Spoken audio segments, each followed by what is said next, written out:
Good morning. I hope that everyone is having a good day or good afternoon or good evening, whatever time it is that you're watching this. And I hope that this presentation helps explain a little bit of what I'll be looking for as people write paragraphs, as people write papers. First of all, please note that I adapted this from a Jane Schaefer presentation. It was edited by Crystal Russell, and this was adapted from a slideshow that I found on the interwebs a few years back. I have added a lot of my own stuff. I should also say that as a debate coach, the Tolman method of argumentation was something that I taught for 20 some odd years or longer. And so a lot of this I will probably be just reverting to debate coach mode as we go through all of this. One of the things that I should talk about just a little bit is the idea that good writing is a subset of good talking, of good speaking. Christopher Hitchens, who may not be the most popular public intellectual ever at Mount Marty because he certainly was not a fan of Christianity, was one of the greatest writers I've ever read. Stylistically, his stuff was amazing. And Hitchens, when he was a professor, said that he would tell students anybody who could talk could also write. He explained to his students that they would all think, wow, this is easy, I can speak. And then he explained to them that the trick was to learn to talk in an engaging and informative way. And the trick is to learn to write in an engaging and informative way. The key, I think, is don't let the information speak for itself. Don't let your reader think. Tell your reader what to think and explain why the information matters. The best way to do that, I think, is the Tolman method, the chunk paragraph, the idea of layers. And as we go through and talk about the chunk and the layers, some of this is stuff that you should already know. You've all been told, I'm guessing thousands of times, that you need to have a topic sentence and that you need some supporting concrete details within your topic sentence. All this is doing is adding layers of commentary, or what I, as a debate coach, would call warrants, layers of explanation, and you're building it so that it's not just a claim, some concrete details. You're building it so that there are probably two or three concrete details, two or three explanations, and you are trying to conclude so that there is some form of clincher, for lack of a better phrase, to give your reader what it is he or she needs to know to come to the point.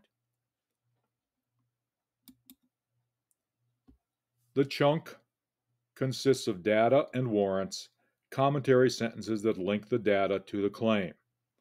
And I think the important thing here is, if you take a look, all of the slides, the previous slide and this slide, talk about the idea that the warrant is two or three sentences where the claim, the topic sentence is one, the data is one, but each chunk of data, each chunk of information has two warrant sentences, maybe three, maybe more. That's the meat of everything. That's the chunks in the peanut butter. If you've got chunky peanut butter, the warrants are those extra chunks in there. Smooth, creamy peanut butter is not going to have it, and it's not going to be as interesting. Started with the claim. It's usually the first sentence in the body paragraph, not always, but usually. Those of you have been taught to write five paragraph essays have probably been drilled that it has to be the first sentence. I'm going to say usually. It's the subject of the paragraph. This is what we're talking about. Remember, I said earlier, don't allow your reader to think. Don't allow your reader to guess.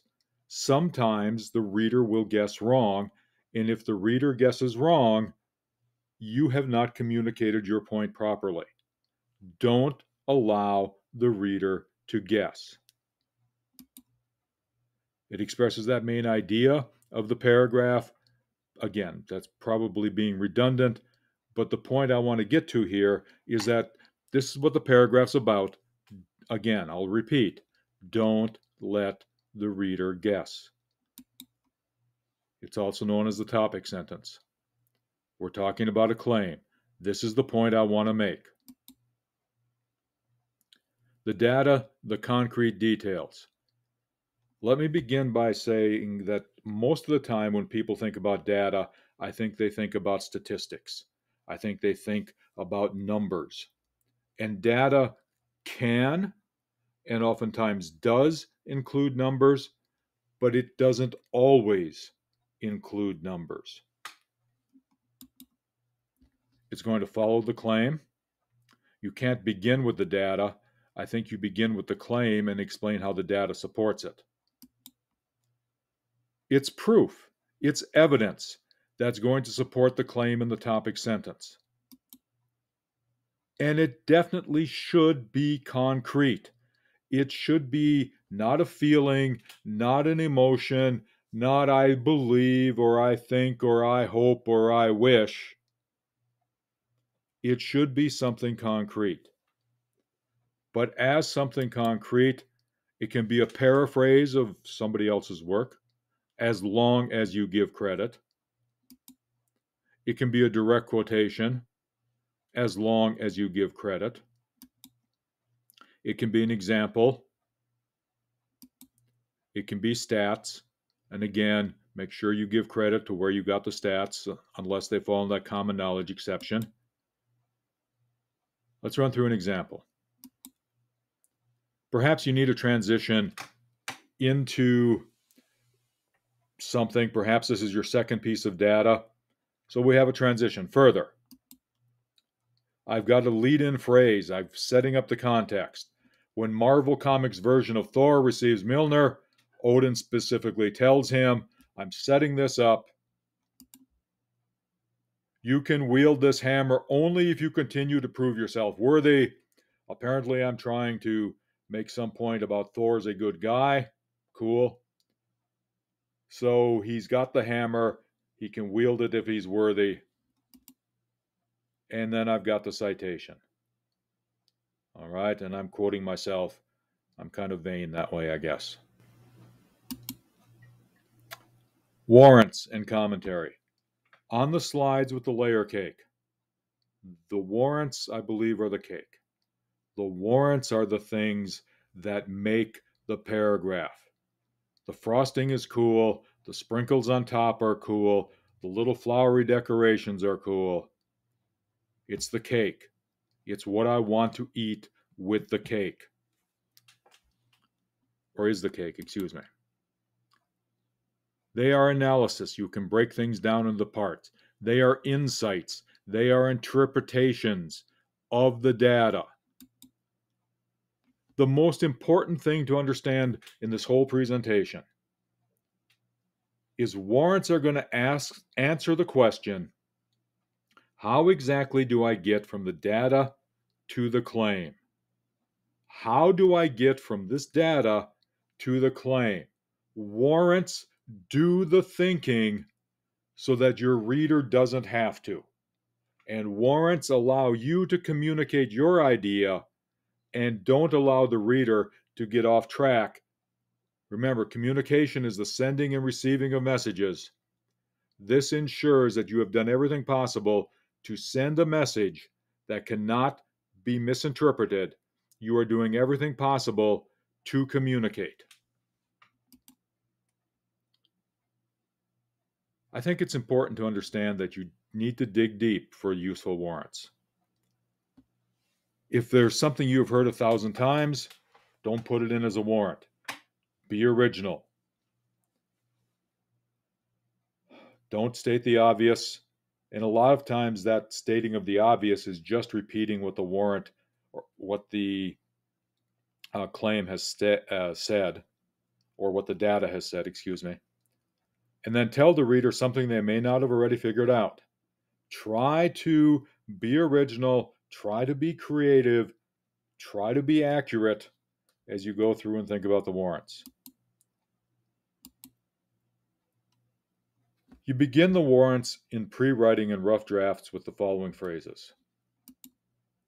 This shows that. This also shows that. This is important because. This reveals that. This implies. And then in the final draft, you work to remove those phrases. But I think as you're pre-writing and as you're doing the rough drafts, the question of why does this matter should be part of it. What do you want the reader to get out of the warrant? How is this warrant getting the data back to the claim? How is it getting back to your topic?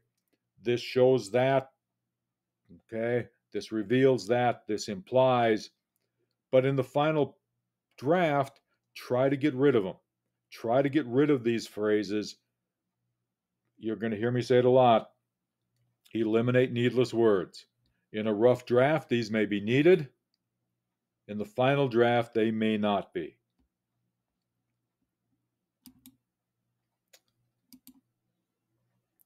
There are some common errors. Sometimes the data is used as the warrant. Remember that the data never speaks for itself. The warrant doesn't relate to the claim. You've got a great claim, you've got a great warrant, and somehow the two just don't work together. Make sure it relates to the claim, and make sure it's not the data. You're explaining how the data relates to the claim. Sometimes they contradict the claim. Think carefully about what you're writing. Make sure that you're not contradicting your claim. All right, and then there's some mistakes. It repeats itself. They are in danger, they are not safe. Obviously, if you're in danger, you're definitely not safe. He fights for Asgard. He believes it's his duty to defend the realm. At least, here I know that there's a fight, and I know that there's a reason for the fight. It's a duty. And then the other one is generic. He is mean. He uses psychological torture to gain vengeance. At least again, I have a reason. Psychological torture is certainly far more specific than mean.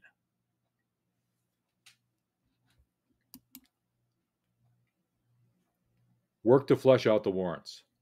Sorry for you non-sports fans, but this is the best one I can do. Shohei Ohtani is a great baseball player. That's my claim. My data. Shohei Ohtani won the MVP last season. This season, he became the first player to hit 30 home runs and win 10 games as a pitcher in a single season. If I say he plays two positions well, pitcher and outfield, that's not enough of a warrant.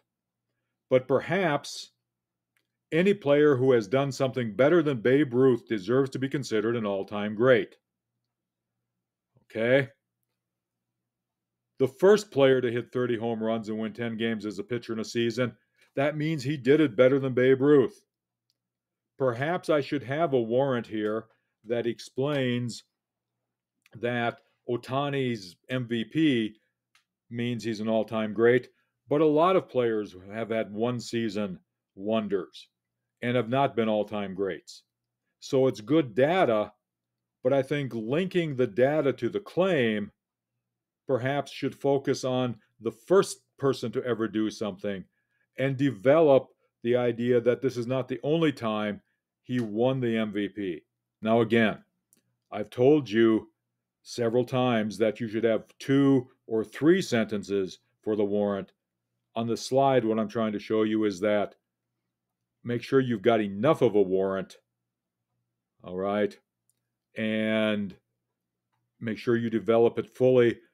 I probably need 3 sentences, starting with the first one, going to the second one, and then adding the idea that he's not a one-season wonder.